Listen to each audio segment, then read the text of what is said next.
Mafia রাজ ও syndicate রাজের বিরুদ্ধে সরব হলেও বাস্তবে বিজেপির ভূমিকা ঠিক তার উল্টো। এই অভিযোগ তুলে সরব হলো তৃণমূল কংগ্রেস। আসানসোল দুর্গাপুর শিল্পাঞ্চলের পরিচিত কয়লা ব্যবসায়ী জয়দীপ খাঁকে বিজেপি আসানসোল দক্ষিণ সাংগঠনিক জেলায় স্থায়ী আমন্ত্রিত সদস্য করার সিদ্ধান্তকে কেন্দ্র করে শুরু হয়েছে নতুন রাজনৈতিক বিতর্ক। বুধবার দুর্গাপুরের জেলা তৃণমূল কংগ্রেস কার্যালয়ে সাংবাদিক বৈঠক করে বিজেপিকে তীব্র আক্রমণ শানান তৃণমূল নেতৃত্ব। সাংবাদিক বৈঠকে উপস্থিত ছিলেন জেলা তৃণমূল কংগ্রেসের সভাপতি নরেন্দ্রনাথ চক্রবর্তী, তৃণমূল নেতা ভি শিবদাসন দাসু, মহিলা সভানেত্রী অসীমা চক্রবর্তী, জামুরিয়ার বিধায়ক হরেরাম সিং এবং জেলা তৃণমূল শ্রমিক সংগঠনের সভাপতি অভিজিৎ ঘটক সহ অন্য নেতারা। জেলা সভাপতি নরেন্দ্রনাথ চক্রবর্তী দাবি করেন, জয়দীপ খাঁ দীর্ঘদিন ধরে কয়লা ব্যবসার সঙ্গে যুক্ত এবং এলাকায় তাকে ঘিরে একাধিক বিতর্ক রয়েছে। তার অভিযোগ, বছরখানেক আগে অন্ডাল বিমানবন্দরে স্বরাষ্ট্রমন্ত্রী অমিত শাহকে ফুল দিয়ে সংবর্ধনা জানিয়েছিল এই কয়লা ব্যবসায়ী জয়দীপ খাঁ। পাশাপাশি কয়লা মাফিয়া রাজু ঝাড় হোটেলেও কেন্দ্রীয় কয়লা মন্ত্রী প্রহ্লাদ যোশীর সঙ্গে তাকে দেখা গিয়েছিল। অতীতে অন্ডাল বিমানবন্দরে অমিত শাহকে বিদায় জানাতেও তাকেও দেখা গিয়েছিল বলেও দাবি করেন নরেন্দ্রনাথ চক্রবর্তী। তিনি আরও বলেন, কেন্দ্রীয় স্বরাষ্ট্রমন্ত্রী অমিত শাহ প্রকাশ্যে দুর্নীতি অপরাধের বিরুদ্ধে পদক্ষেপ নেওয়ার কথা বললেও বাস্তবে বিজেপি মাফিয়াদেরই দলে জায়গা দিচ্ছে। ধন্যবাদ এবং কৃতজ্ঞতা জানাই। আজকে মূলত আমরা আপনাদের একটা গল্প শোনাতে দেখেছি। সেই গল্পটা হলো, সারা ভারতবর্ষে একটা নামী কোম্পানির ওয়াশিং মেশিন চলছে।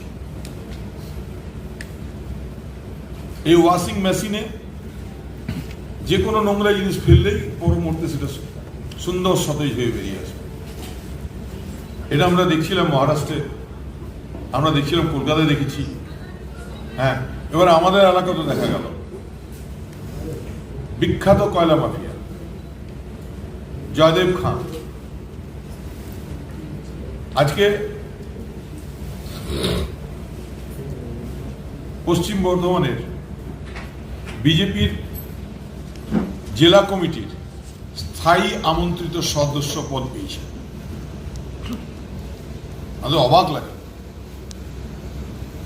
যে মাননীয় স্বরাষ্ট্রমন্ত্রী অমিত শাহজি, তিনি কয়েকদিন আগে মথুরাপুরে একটি সভা করে অত্যন্ত জ্ঞানগর্ভ বক্তব্য রেখেছেন কয়লা মাফিয়াদের বিরুদ্ধে, চোরেদের এগেনস্টে, মাফিয়া রাজের বিরুদ্ধে লড়াই করার কথা বলেছেন। আজ আমরা অবাক হয়ে দেখছি যে বিজেপি নামক ওয়াশিং মেশিনে একজন কয়লা মাফিয়া হঠাৎ পরিষ্কার পরিচ্ছন্ন হয়ে অমিতবাবুর দল, অমিত শাহের দল, জেলা বিজেপির স্থায়ী আমন্ত্রিত পদ পেলেন। আমরা সেটা তো অবাক নই, কারণ এর আগে আমরা দেখেছি যে কয়লা মাফিয়া জয়দেব খান কখনো পুষ্পস্তবক দিয়ে অমিত শাহকে বরণ করছেন, কখনো বা একটি দুর্গাপুরের নামী 5 তারা হোটেলে একসঙ্গে বিজেপি নেতাদের সঙ্গে লাঞ্চ ডিনারে যাচ্ছেন, কখনো দেখা যাচ্ছে অন্ডাল এয়ারপোর্টের বিজেপির যে লিস্ট, সেই লিস্টে কয়লা মাফিয়াদের নাম থাকছে। আমাদের প্রশ্ন যে সারা পশ্চিমবাংলা যখন এসআইআর নিয়ে বিব্রত হয়ে আছে, সন্ত্রাস চলছে এসআইআর নিয়ে, মানুষ উৎকণ্ঠায় দিন কাটছে, লাখো লাখো মানুষের নাম বাদ চলে যাচ্ছে, এরা বুঝতে পেরেছে যে হাওয়া মোরগের মুখ বদল হয়ে গেছে। বিজেপির যে কটা মানুষ সঙ্গে ছিল, এরা পরিবর্তন যাত্রা করে উল্টো রথের যাত্রা দেখতে পেয়েছে। তাই এরা টিকে থাকার জন্য কয়লা মাফিয়া, লোহা মাফিয়া, বালি মাফিয়াদের সঙ্গে নিয়ে এরা বাংলায় তথা পশ্চিম বর্ধমানে ভোট করতে চাইছে। বিজেপির স্বচ্ছ রাজনীতির দাবিকেও এই ঘটনার মাধ্যমে প্রশ্নের মুখে তুলেছে তৃণমূল নেতৃত্ব। তাদের অভিযোগ, অপরাধমূলক কার্যকলাপের বিরুদ্ধে লড়াই করার বদলে বিজেপি সমাজবিরোধী ও বিতর্কিত ব্যক্তিদের দলে টেনে এনে রাজনৈতিকভাবে ব্যবহার করছে। আমাদের আপত্তি নেই। আমরা জানি যে অমিত শাহদের বিজেপিতে এর আগেও আপনারা জানেন, সাংবাদিকরা ইন্ডিয়ান এক্সপ্রেস একটা সার্ভে করেছিল। প্রায় 25 জন রাজনীতিবিদ, হেমন্ত বিশ্ব শর্মা থেকে শুরু করে, প্রফুল্ল প্যাটেল থেকে শুরু করে, যারা বিজেপির ওয়াশিং মেশিনে শুভ্রতার প্রতীক হয়ে গেছে। আমরা প্রশ্ন করি, আপনাদের দলে কয়লা মাফিয়াকে দলের জেলা কমিটির স্থায়ী আমন্ত্রিত সদস্য করা হচ্ছে। আপনারা কোন মুখে মাননীয় স্বরাষ্ট্রমন্ত্রী আপনি মথুরাপুরে দাঁড়িয়ে কয়লা মাফিয়া, বালি মাফিয়াদের বিরুদ্ধে কথা বলেন? মুখ আর মুখোশের পার্থক্য বোঝানোর জন্য জয়দেব খান আমাদের কাছে কোনো ফ্যাক্টর না। মুখ আর মুখোশের পার্থক্য বোঝানোর জন্য এই প্রেস কনফারেন্স। মথুরাপুরে এসে মাননীয় স্বরাষ্ট্রমন্ত্রী লম্বা চওড়া বক্তব্য দেবেন, মাফিয়া রাজের বিরুদ্ধে লড়াই করার কথা বলবেন, আর নিজে ফুল নেবেন, কয়লা মন্ত্রী পাশে বসিয়ে ছবি তুলবেন। তার মানে কি? তার মানে তাকে কি জয়দেব খান ওখানে ফুল দিতে গিয়েছিল? আর তাকে সরকারি ঘেরাটোপের মধ্যে বাঁচিয়ে রাখার জন্য সেই কয়লার ভাগাভাগির কথা বলতে গেছিল। যে বিজেপি যে অপরাধীদের সঙ্গে নিয়ে চলে, এটা তার প্রমাণ।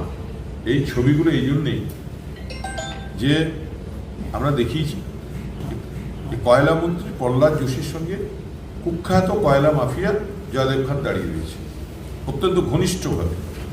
আমরা দেখেছি অন্ডাল বিমানবন্দরে মাননীয় স্বরাষ্ট্রমন্ত্রী, যার অত্যন্ত সিকিউরিটি ঘেরাটোপের মধ্যে সাধারণ মানুষের ঢোকা অসম্ভব, সেখানে অত্যন্ত দলের লোক না হলে ঢুকতে পারে না, সেখানে তাকে পুষ্পস্তবক দিয়ে তাকে সংবর্ধনা করে। এর মানে যে বিজেপি এই অপরাধীদের সঙ্গে নিয়ে চলে, এটা বাংলার মানুষকে বোঝানোর জন্য আজ এই সাংবাদিক বৈঠক। যদিও এই অভিযোগ অস্বীকার করে পাল্টা তোপ দেখেছেন বিজেপি নেতা জিতেন্দ্র তিওয়ারি। তিনি বলেন, জয়দেব খাঁকে বা কি সেটা ভুলে যান, আগে নিজের দলের দিকে তাকান। আপনার দুই শাগরেদ বীর বাহাদুর সিং এবং গৌতম ঘোষ এখনো বালি ও কয়লার কারবার চালাচ্ছে, সেগুলো আগে দেখুন। দলের স্পেশাল ইনভাইটি মেম্বার জয়দেব খান নিয়ে অনেক বড় বড় কথা বলছে। জয়দেব খান নাকি মাফিয়া, বেআইনি কাজের সঙ্গে যুক্ত ছিল, তাকে বিজেপি জেলা স্পেশাল ইনভাইটি করেছে, জয়দেব খানের ছবি আমাদের মন্ত্রীদের সঙ্গে দেখা গেছে, এসব নিয়ে অনেক বড় বড় কথা বলছে। আমি নরেন্দ্রনাথ চক্রবর্তীকে জিজ্ঞেস করি যে জয়দেব খানের কথা ভুলে যাও, তোমার দুই শাগরেদ বীর বাহাদুর সিং এখনো যে কয়লাওয়ালাদের কাছে টাকা তুলছে তোমার হয়ে, তার হিসাব কে দেবে?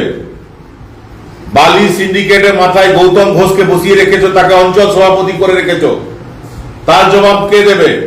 বীর বাহাদুর সিং এবং গৌতম ঘোষ এদের মাধ্যমে প্রত্যেক মাসে 8 কোটি 9 কোটি টাকা তুমি যে তুলছো, তার জবাব কে দেবে? এবং এই শিল্পাঞ্চলের সবচেয়ে বড় মাফিয়া, সবচেয়ে বড় কয়লা মাফিয়া, সবচেয়ে বড় বালি মাফিয়ার নাম হলো নরেন্দ্রনাথ চক্রবর্তী।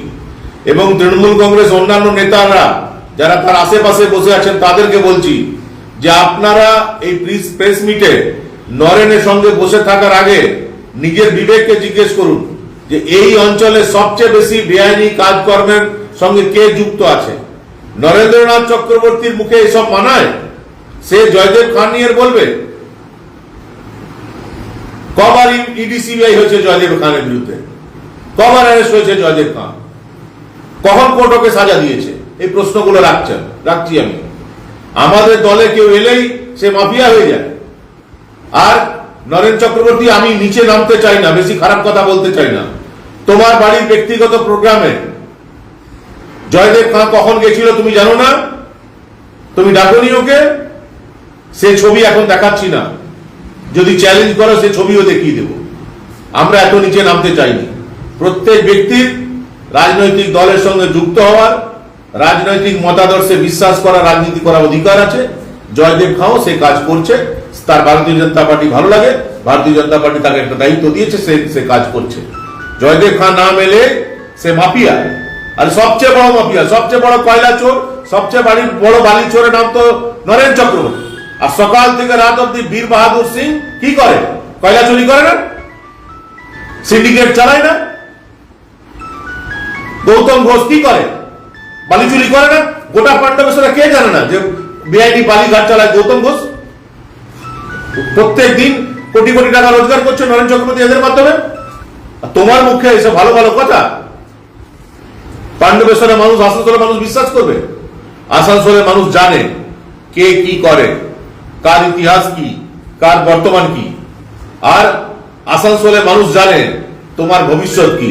তোমার ভবিষ্যৎ অন্ধকারময়, রাজনৈতিক ভাবে তোমার ভবিষ্যৎ অন্ধকারময়, সেটা গোটা আসানসোল জানে। স্বভাবতই এই ঘটনাকে কেন্দ্র করে আসানসোল দুর্গাপুর শিল্পাঞ্চলের রাজনৈতিক মহলে শুরু হয়েছে জোর চাপানুতোল। দুর্গাপুর থেকে চঞ্চল চৌধুরীর রিপোর্ট, ক্যানভাস টাইম। সহজেই স্বাস্থ্যসাথী কার্ডের মাধ্যমে সুচিকিৎসার একমাত্র প্রতিষ্ঠান citizen hospital, Bidhannagar, Durgapur. Helpline number 9800897855। অ্যাপয়েন্টমেন্টের জন্য ফোন করুন 7477783932 কিংবা 9933475697 এই নম্বরে। প্রিয়জনের অসুস্থতায় দিশাহীন, চিকিৎসার সঠিক দিশা পেতে ফোন করুন 7477716138, 7477717139 এই নম্বরে। শহর দুর্গাপুরে চিকিৎসার নতুন দিশা, life care hospital. Life care takes care of your health. প্রবীণদের জন্য রয়েছে বিশেষ ছাড়। স্বাস্থ্যসাথী সহ সমস্ত মেডিক্লেম ইন্স্যুরেন্সের চট জলদি সমাধান। অভিজ্ঞ চিকিৎসক মন্ডলীর দ্বারা সঠিক রোগের নির্ধারণ ও চিকিৎসা। সিটি সেন্টারে ডক্টরস কলোনির পাশেই বর্তমানে শহরের চিকিৎসার অন্যতম epicentre life care hospital, passion for care and cure.